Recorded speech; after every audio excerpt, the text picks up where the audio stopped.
Faites ce que je dis, mais surtout pas ce que je fais. Alors que le Conseil constitutionnel accompagne avec plaisir la réforme des retraites d'Emmanuel Macron, ses membres sont pourtant soumis à un traitement particulièrement privilégié. Parmi eux, deux champions, Alain Juppé et Laurent Fabius. Retour sur deux personnages pour qui l'abolition des privilèges attendra encore un peu. Alors que le Conseil constitutionnel fait une nouvelle fois l'actualité, Mediapart publie une enquête sur les nombreux privilèges dont bénéficient ses membres. Ceux qui ont validé sans ciller l'intégralité du texte de la réforme des retraites il y a quelques semaines, y compris l'âge de départ à 64 ans, ont visiblement des droits supérieurs au commun des mortels. Laurent Fabius, 76 ans, président du Conseil constitutionnel depuis 2016, est retraité du Conseil d'État depuis 1996, bien qu'il ait poursuivi d'autres activités à l'Inspection générale des finances jusqu'en 2003. C'est donc à 50 ans seulement que l'homme a commencé à toucher une pension de retraite. Si Mediapart rappelle que le principe de la retraite à 50 ans des fonctionnaires parlementaires a été supprimé en 2003, Laurent Fabius avait donc pris les devants. Alain Juppé, lui, est officiellement retraité depuis le 1er janvier 2003 alors qu'il était âgé de 57 ans.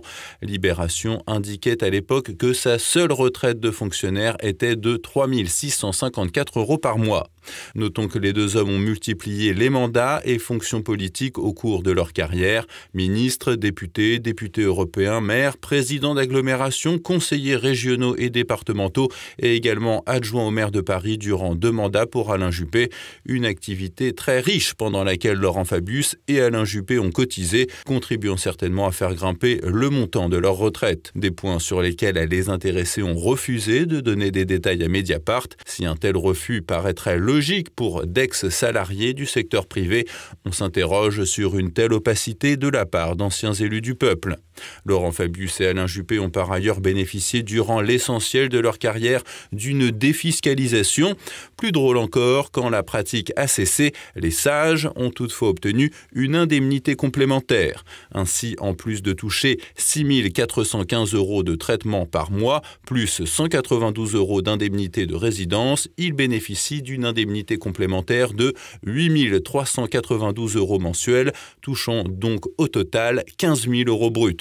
Laurent Fabius, président du Conseil constitutionnel, touche quant à lui la bagatelle de 15 039 € net, une retraite dorée et des indemnités colossales pour des individus poursuivant leur occupation souvent concentrée sur le démantèlement de la France et les vexations contre la population, à se demander si l'on ne préférait pas le temps des emplois fictifs.